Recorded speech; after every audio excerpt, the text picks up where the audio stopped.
पड़ोसी देश नेपाल में बुढ़ीतोला पर्यटन महोत्सव का आगाज होने जा रहा है, जिसको लेकर हमारे साथ आज नेपाल के संयोजक मंडल है, जिनके साथ मेरी खास बातचीत देखिए।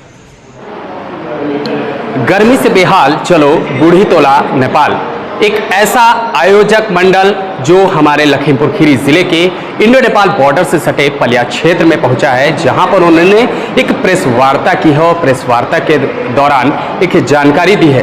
दरअसल बुढ़ीतोला महोत्सव सन 2083 जिसका आयोजन होने जा रहा है हमारे पड़ोसी देश नेपाल में, उन्हीं आयोजक मंडल से मैं आज बातचीत करूंगा और कुछ खास पहलुओं पर चर्चा करूंगा कि आखिर जो पर्यटन स्थल का जो बढ़ावा देने के लिए आप आयोजक मंडल पलिया पहुंचे हैं, हमारे साथ संयोजक हैं और भी तमाम उनके साथी हैं, मैं उनसे गुफ्तगू करूंगा। किस तरीके का जो महोत्सव है, संक्षिप्त विवरण करने के बाद पूरी जानकारी। मेरा नाम हरिदत्त भट्टराई है, मैं इस मेला का संयोजक।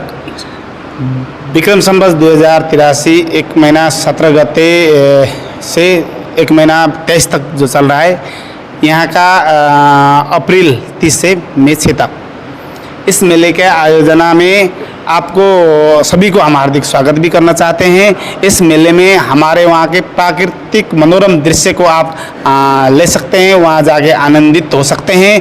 आप उसमें जाके एक बार वहाँ का पर्यटन नेचुरलिटी को आप एक बार आजमाइएगा। जैसे यहाँ से हम नैनीताल मंसूरी अगर मतलब इतने दूर दूर रास्ते में नहीं है, हमारे नेपाल में आपको कम से कम यहाँ से धनगढ़ी 35 किलोमीटर है, 35 किलोमीटर और जाने से आपको ये माहौल हम जो आपने कहा, अभी साफ तौर पर कहा कि जो हमारे यहाँ नैनीताल है, अन्य जगह है जो पर्यटन स्थल है, उसकी अपेक्षा यहाँ का बेहतर रहेगा नेपाल में। क्या मतलब जो वहाँ का रेंट है, जो खर्च है, किस तरीके का रहेगा, जो आने जाने का रास्ता है वो किस तरीके से किया? उसमें आजकल ज़्यादा खर्चा तो नहीं है, आजकल तेल बढ़ने की वजह से थोड़ा बहुत बड़ा होगा। वैसे तो आप अतरिया से धनगढ़ी बॉर्डर से अतरिया तक 100 रुपये नेपाली, यहाँ का 62 रुपया भारतीय रुपये में, और 62 रुपये में उधर बुढ़ीतोला पर्यटक महोत्सव में आप पहुँच सकते हैं। सस्ता भाड़ा है, वैसे ज़्यादा भाड़ा नहीं है। अच्छा, यहाँ के जो पर्यटक आपके यहाँ नेपाल पहुँचेंगे उनके लिए क्या सुविधाएं दी हैं? बॉर्डर से कोई मतलब सवारी या मतलब उनके आने जाने का जो रहेगा? अगर ये भी यहाँ से पर्यटक लोग जाने लगेंगे तो हमने धनगढ़ी उपमहानगर पालिका का मेयर से हमने बात करके 6-7 बस का व्यवस्था किया है। उसमें भरी भराव मतलब बस फुल हो जाएंगे तो हम यहाँ से बुढ़ीतोला और बुढ़ीतोला से यहाँ सस्तो सुलभ भाड़ा में जो मैंने बताया है, उस भाड़ा में पर्यटक लोग आने जाने का व्यवस्था हो सकता है। इसका व्यवस्था हमने किया है। चलिए, बहुत शुक्रिया। मेरे साथ और भी आयोजक मंडल के सदस्य हैं, मैं उनसे भी बात करूंगा। एक चीज़ मैंने देखा है, जो हमारा पड़ोसी देश नेपाल है, इस समय जिस तरीके से आपने देखा पर्यटन को बढ़ावा देने के लिए आप एक प्रेस वार्ता का आयोजन किया। इस प्रेस वार्ता का मुख्य उद्देश्य क्या है कि अगर कोई पर्यटक आपके यहाँ जाता है, जो 6 दिन का जो महोत्सव, इसके अलावा भी क्या वो जा सकता है? या माजरा चाहता हूँ, हमारे साथ तमाम और भी साथी हैं, शायद उनको कुछ हद तक जानकारी नहीं है, लेकिन मैं ये जानना चाहता हूँ कि जिस तरीके से यहाँ पर आपके यहाँ महोत्सव 6 दिन का चल रहा है, तो क्या अन्य दिनों की अपेक्षा मतलब उसके अलावा भी कोई पर्यटक जा सकता है वहाँ? नमस्कार, मैं भरत विक्रम शाह और बहुत बहुत शुक्रिया कहना चाहता हूँ। आप लोगों ने हमारी दिल की बात मित्र राष्ट्र भारत में आज पर्यटन प्रवर्धन के हिसाब से रखने को मौका दिया, बहुत बहुत शुक्रिया। बुढ़ीतोला एक हिली स्टेशन है जहाँ पे 12 महीने आपको ठंडा मौसम का एहसास होगा। वहाँ पे प्रकृति ने जो दिया है, कुदरत का जो एक उपहार है, वो हमें प्रकृति ने इतना खोल के दिया है कि वहाँ से आप उन चोटियों में से लखनऊ तक का नज़ारा देख सकते हो। अगर प्रकृति एकदम खुला हुआ है, मौसम मस्त है वहाँ से, तो आप पलिया, लखनऊ, लखीमपुर सारे जगह देख सकते हो। तो इतनी सुंदर जगह पे जो प्रकृति से भरा एकदम ठंडा मौसम है, और यहाँ 42-43 डिग्री का जो टेम्परेचर अभी चल रहा है, वो टेम्परेचर अभी वहाँ 18-20-25 पे चल रहा है। तो आप महसूस कर सकते हो कि 25-42 से आदमी जब अच्छा, तभी एक आपने जो अभी बताया कि चलो बुढ़ीतोला, मतलब गर्मी से बेहाल चलो बुढ़ीतोला नेपाल, ये आपका जो स्लोगन है, गर्मी से बेहाल चलो बुढ़ीतोला नेपाल। 42-43 डिग्री से हम एक ही बार आपको ना 18-20-25 के टेम्परेचर में लाना चाहते हैं कि रात को आप रजाई ओढ़ के सो सको। तो इस मौसम का आप नज़ारे का मस्ती लीजिए। जैसे नैनीताल, ऊटी, देहरादून का बात आता है, आप इतने नज़दीक 70 किलोमीटर की दूरी में इतना मस्त मौसम का एक आनंद उठा सकते हैं फैमिली के साथ में। एकदम शांत कंट्री है, जैसे रोड में कहीं भी आपको गाड़ी मिलेगी, आप अपने गाड़ी को भी आराम से एक्सेस कर अच्छा, सकते एक चीज़ हो। और है, जैसे यहाँ के जो भारतीय पर्यटक आपके यहाँ पहुँचेंगे, उनके आने जाने के लिए क्या सुविधाएं हैं और किस तरीके से वो वहाँ पहुँच सकेंगे? अभी का ज़माना क्या है कि सारे लोगों के पास साधन है। इंडिया में हर किसी के पास कार मोटर नहीं, जिसके पास साधन नहीं है वो, जिनके पास साधन है उनके पास हमारे सार्वजनिक यातायात जो चलती हैं वहाँ पे, वो गाड़ियाँ आपको सुबह से शाम तक मिलती है। जैसे आप गौरीफंटा पहुँचोगे, वहाँ से आप टैक्सी लेके भी जा सकते हो डायरेक्ट, या टैक्सी में नहीं, आप एकदम कम दाम में एकदम नॉर्मल आदमी की तरह जाना चाहते हो, पर्यटक की तरह जाना चाहते हो, तो जैसे हम नेपाल के लोग सफ़र करते हैं उसी टिकट में जितने हमको पड़ता है उतना आपको पड़ेगा। आपको तो और ज़्यादा कम पड़ेगा, क्योंकि आपका भारतीय हमारा एक का 160 होता है, तो आपको तो हमसे भी सस्ता पड़ेगा हिसाब से।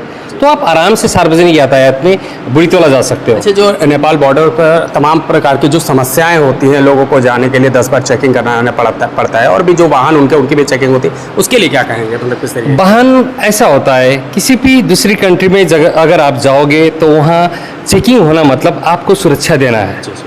इसको एकदम पॉजिटिवली अगर हम ले तो आपकी हम सुरक्षा में हैं, आपकी गाड़ी सकुशल पहुंच रही है कि नहीं, आप सुरक्षित हो कि नहीं, आपके अंदर गाड़ी में कुछ ऐसे कुछ चीज़ों ने कोई डिस्टर्ब तो नहीं किया, इसीलिए वो लोग चेक करते हैं। लेकिन इसको थोड़ा नेगेटिवली भी वर्णन किया जाता है कभी कभी। वो पुलिस लोग एक दो जगह पे कहीं आप लोगों का चेकिंग हो गया होगा, पैसे ले लिए होंगे, लेकिन बहुत सारी जगह पे आप अगर ईमानदारी से अपने सारे कागज पत्र आपके साथ में है तो आपको कोई भी फाइन पेनल्टी पे नहीं करना। चलिए, लेकिन एक चीज़, छोटा सा सवाल ये मेरा है कि जैसे वहाँ पर अगर कोई पर्यटक पहुँच रहा, वहाँ के आपने एक बात कही कि वहाँ पर जो घरेलू जिस तरीके का खान पान है, भोजन है, वहाँ उसी तरीके का मिलेगा, उसके लिए क्या?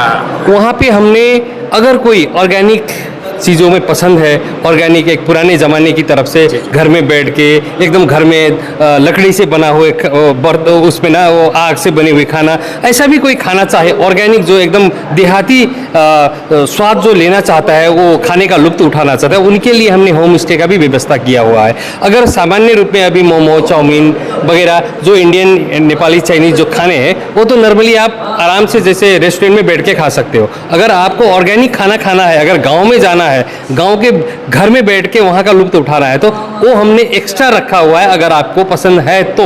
अच्छा, एक चीज़, लास्ट सवाल, मेरा आखिरी सवाल ये है, जैसे कोई पर्यटक वहाँ जाता है, खुदा ना खास्ता कोई घटना होती है, दुर्घटना होती है, क्या उनका कोई आपका आपातकालीन कोई नंबर हो या उनकी सेवा के लिए?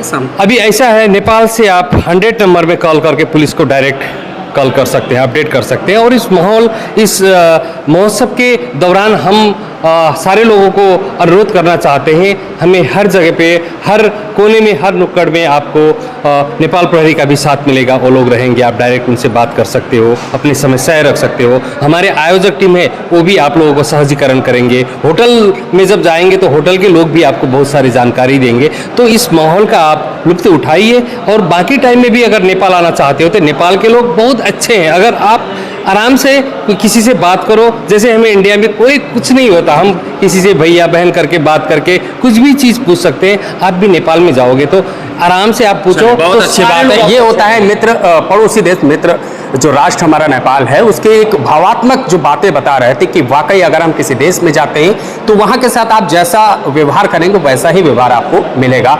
और लास्ट का स्लोगन मेरा यही रहेगा कि गर्मी से बेहाल चलो बूढ़ीतोला नेपाल। ये महोत्सव आपको जाने के लिए सारी सुविधाएं मिल रही हैं, आपकी सुविधा। और जो आप नैनीताल या हिल स्टेशन कोई भी इंडिया के जाते हैं, वहाँ आपको काफ़ी ज़्यादा खर्च करना पड़ता है। लेकिन जो गुजारिश है, मेरी ओर से गुजारिश है कि आप लोग यहाँ बूढ़ीतोला नेपाल जो महोत्सव चल रहा है नेपाल में, और भी तमाम हिल स्टेशन है, वहाँ आप जाइए। कम पैसों में, बेहतर खर्च में, कम खर्च में आप वहाँ का एंजॉयमेंट कर सकते हैं, और गर्मी से बेहाल होने के बावजूद आप वहाँ ठंड का एहसास ले सकते हैं। फारूक हुसैन, लखीमपुर खीरी।